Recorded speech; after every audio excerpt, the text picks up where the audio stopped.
کے لیے ایمان کے دو درجے ہیں. ورنہ تو علماء کے ہاں اس پہ بہت مختلف قسم سے بحث کی گئی ہے، لیکن صرف ایک پہلو میں آج آپ کے سامنے رکھ دوں، وہ یہ ہے کہ اگر آپ کسی غیر مسلم سے بات کر رہے ہیں تو غیر مسلم جب آپ کے ایمان کے بارے میں آپ سے پوچھے گا کہ تم کیا کیا مانتے ہو، تو آپ یہی کہو گے نا، میں اللہ کو مانتا ہوں، میں آخرت کو مانتا ہوں، میں اس نبی کو مانتا ہوں، میں اس قرآن کو مانتا ہوں، میرا پوری ان تمام چیزوں پر میرا ایمان ہے، اور پورا ایمان ہے، 100% ایمان ہے. وہ کہے گا تمہارا 100%، 90%، 50% کتنا ایمان ہے؟ تو ہم میں سے کوئی بھی کسی سے بھی کوئی غیر مسلم پوچھ لے کتنا ایمان ہے تمہارا ان باتوں پر، تو ہم کیا کہیں گے؟ 100%. یہ نہیں کہ 50-50، ایسی بات نہیں ہے. ایک تو ایمان کا عقلی درجہ ہے، عقلی طور پہ ہر مسلمان مان چکا ہے کہ یہی سچ ہے، وہ ایمان 100% ہے، اس میں کمی کی کوئی گنجائش نہیں. اس میں کمی ہو تو اس کو ریب کہا جائے گا، ذالک الکتاب لا ریب فیہ، اس کی کوئی گنجائش نہیں مسلمان کے ہاں، ہمیں شک کی کوئی گنجائش نہیں ہے. آپ کو عقلی طور پہ پورا یقین ہونا ہے کہ یہی سچ ہے. اس کی ایک اور مثال، جب دوسرے پہلو پہ جانے سے پہلے ایک اور مثال سمجھ لیں. اگر کسی انسان کو سمجھ میں آ جائے اچھی طرح کہ گاڑی کے 4 پہیے ہوتے ہیں، تو اب وہ 100% اس کو یقین ہے کہ 4 ہی ہوتے ہیں. اس میں کوئی دوبارہ جا کے چیک کرنے کی ضرورت نہیں ہے، آپ کو پتا ہے اچھی طرح 2 اور 2 ملا کے 4 ہوتے ہیں، آپ کو اچھی طرح پتا ہے 4 ہوتے ہیں. اب اس میں کوئی شک کی گنجائش نہیں رہی. یہ عقلی نتیجہ ہے. ایمان کا ایک عقلی درجہ ہے، ایک عقلی نتیجہ ہے کہ یہ قرآن سچ ہے، یہ نبی واقعی رسول ہے، یہ واقعی خدا کا کلام ہے. یہ تمام چیزیں ایک عقلی نتیجہ بھی ہیں، وہ بھی ایمان ہے. ایک عقلی ایمان سمجھ لیں، اس کو فلسفی ایمان سمجھ لیں. دوسرا درجہ ہے ایمان کا جس کا دل سے تعلق ہے، اور یہ دل سے تعلق جس ایمان کا ہے وہ اونچا بھی ہوتا ہے، نیچا بھی ہوتا ہے. کبھی اوپر جاتا ہے، کبھی نیچے جاتا ہے. کبھی آپ خطبہ سن رہے ہو، آپ کا ایمان اوپر جائے گا. کبھی آپ کسی فضول قسم کی مجلس میں بیٹھے ہو، آپ کا ایمان نیچے چلا جائے گا. آپ کوئی فضول چیز ٹی وی پہ یا یوٹیوب پہ کہیں اور دیکھ رہے ہو، آپ کا ایمان نیچے جائے گا.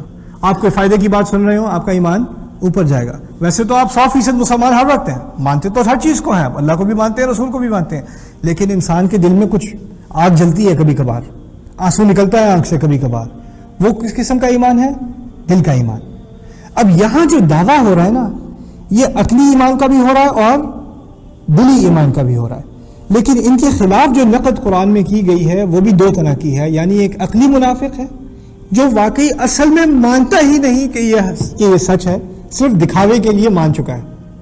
رسول صلی اللہ علیہ وسلم کی جب حکومت بنی ہے مدینے میں، تو اس سے پہلے کچھ منافقون لائک عبداللہ بن ابی، اس قسم کے منافق جن کی حکومت بننے والی تھی، اب ان کی حکومت ہاتھ سے نکل گئی کیونکہ ساری حکومت رسول صلی اللہ علیہ وسلم کے ہاتھ میں ہے. تو اب جس پارٹی کے وہ پریزیڈنٹ تھے، اب بننے والے تھے آگے، اب وہ ساری امیدیں جو ہیں برباد ہو گئیں. تو اب مسلمان جو جیتنے والی پارٹی ہے اس کو جوائن کرنا پڑے گا. تو اگر آپ مانتے بھی ہیں تو نہیں، لیکن پھر بھی کرو، نام سے مان لیا اور جوائن کر لی، چلو ہاں ہم بھی مسلمان ہیں، ٹھیک ہے نا. وہ بس کہنے کی بات ہے، کہنے کی بات ہے، دل میں اس کی کوئی ایمان نہیں ہے، نہ عقلی طور پہ مانتا ہے، ٹھیک ہے نا. لیکن دوسرا نفاق، ایک نفاق ہے عقلی نفاق، یعنی میں تو اندر ہی اندر میں تو اس بات کو میں تو خدا کو بھی نہیں مانتا، میں تو رسول کو بھی نہیں مانتا، قرآن کو بھی نہیں مانتا، لیکن کیا کروں، مصلحت ہے اس معاملے میں. اب کیا کریں، اگر اپنا فائدہ نہیں دیکھیں گے تو کچھ نہ کچھ تو سیاست کھیلنی پڑتی ہے. اس لیے مسلمان ہے.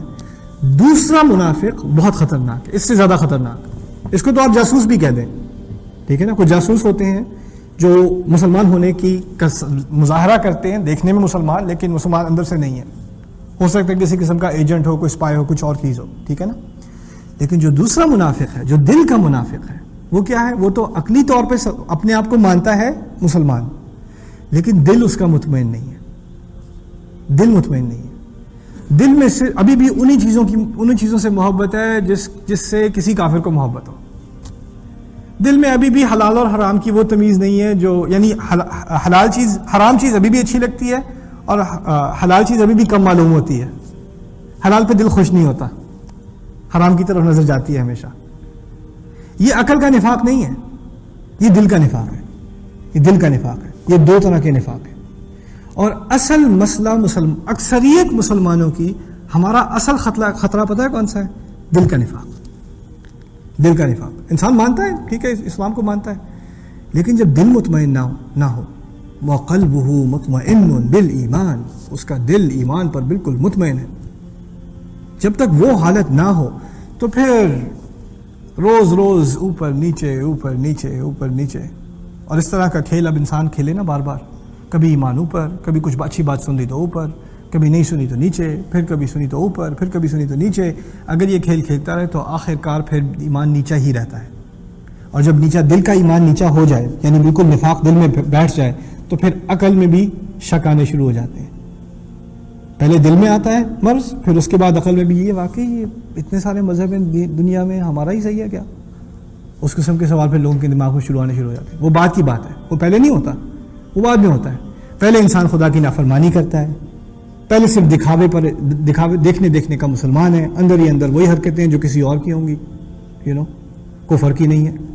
جب میں نیو یارک میں رہتا تھا تو ہمیں ہماری فیملی کو شادی انویٹیشنز وغیرہ آتی تھیں. لوگ سمر میں خاص کر بہت شادیاں ہوتی ہیں. جب میں ہائی اسکول میں تھا تو میرے زیادہ تر دوست ہندو تھے نیو یارک میں، تو مجھے ہندو شادیوں میں بھی جانے کا بہت اتفاق ہوا ہے ہائی اسکول کے دنوں میں. اور میں آپ کو بڑے دعوے سے کہہ سکتا ہوں کہ مسلمانوں کی شادی میں اور ہندوؤں کی شادی میں بہت کم فرق ہے، بہت کم فرق ہے. وہ گانا بجانا جو وہاں، وہی گانا بجانا وہاں، ٹھیک ہے نا. وہ ایک چھوٹی سی رسم ہے ان کی، ٹھیک ہے نا. اس کے علاوہ باقی ایک ہی چیز ہے. ہماری بھی ایک چھوٹی سی رسم ہے، مولانا صاحب آتے ہیں اور پھر رومال اپنے سر پہ ڈال دیتی ہیں، تھوڑی دیر کے لیے ڈی جے بھی والیوم کم کر دیتا ہے، رائٹ. لیکن باقی میں تو کہتا ہوں 19-20 بھی نہیں، 20-20 کوئی فرق نہیں ہے، کوئی فرق نہیں ہے. اور یہ بھی نہیں کہ کوئی ہچکچاہٹ ہو، یہ کیا صحیح ہے؟ اب نکاح، جسے ہم نکاح کہتے ہیں، النکاح من سنتی، نکاح عبادت ہے، سنت ہے نبی کی صلی اللہ علیہ وسلم. جیسے تم فرض نماز سے پہلے سنتے پڑھتے ہو، نکاح بھی ایک سنت ہے. آپ اندازہ کرو کسی عبادت کے کام میں ایسی حرکتیں کرنا، تو اندازہ بھی کر سکتا ہے.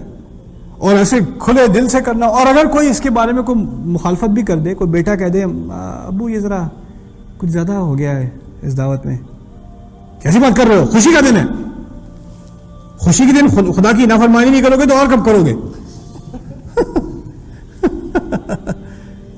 یہ حالت ہو گئی ہے ہماری. یہ نفاق نہیں ہے کیا؟ یہ دل کا نفاق ہے. جب جو چیز اللہ تعالیٰ کو بری لگے وہ تمہیں اچھی لگنے لگے، اور جو اسے اچھی لگتی ہے وہ تمہیں بری لگنے لگے. جب یہ تمیز دل میں ختم ہو جائے، دل کی بات ہے یہ اصل میں، تب نفاق بیٹھ چکا ہے، تب بیٹھ چکا ہے نفاق. ان آیات میں عقلی اور قلبی، دل کے نفاق دونوں کے بارے میں بات ہو رہی ہے. تو جو عقلی منافق ہیں وہ بھی خبردار، اور جو دل کا منافق ہو یا اس کو خطرہ ہو وہ بھی خبردار. اور دل کا منافق کون ہو سکتا ہے؟ آخری سوال، دل کا منافق کون ہو سکتا ہے؟ ہم میں سے کوئی بھی ہو سکتا ہے. کب اس کا شکار ہو سکتے ہیں؟ کبھی بھی ہو سکتے ہیں. کبھی بھی آپ اس حملے سے محفوظ نہیں ہیں. اس ایمان کی ہمیشہ حفاظت کرنی ہے. ان آنکھوں کو ہم نے ہمیشہ محفوظ رکھنا ہے، اس زبان کو محفوظ رکھنا ہے، ان ہاتھوں کو محفوظ رکھنا ہے. کہاں سے کمائی کر رہے ہو اس کا بھی دل پہ اثر پڑے گا. کیا کچھ دیکھ رہے ہو روزانہ اس کا بھی دل پہ اثر پڑے گا. کیا کیا باتیں تمہارے منہ سے نکل رہی ہیں اس کا بھی دل پہ اثر پڑے گا. یہ تمام چیزیں ہمارے ایمان پر اثر ڈالتی ہیں. تو جب انسان ان چیزوں کا دھیان رکھنا چھوڑ دے تو پھر نفاق کا مرض بڑھتا پھیلتا پھیلتا پھیلتا چلا جاتا ہے. پھر ایک آخری مرحلہ آتا ہے نفاق کا کہ جب اس مرحلے تک پہنچ جائے کہ وَزَيَّنَ لَهُمُ الشَّيْطَانُ أَعْمَالَهُمْ، شیطان ان کے لیے اس مرحلے تک پہنچ جائے کہ وَزَيَّنَ لَهُمُ الشَّيْطَانُ أَعْمَالَهُمْ، شیطان ان کے لیے ان کی بری حرکتیں بھی خوبصورت دکھانے لگتا ہے ان کو. ایسی گندی گندی حرکتیں کرتے ہیں اور ان کے دماغ میں بڑی اچھی بات کر رہا ہوں، اچھی چیز کر رہا ہوں میں، یہ تو سب کرتے ہیں، اس میں کیا برائی ہے؟ آپ کیوں پرانے زمانے والی باتیں کر رہے ہو؟ زین لهم الشیطان اعمالهم اللهم لا تجعلنا منهم.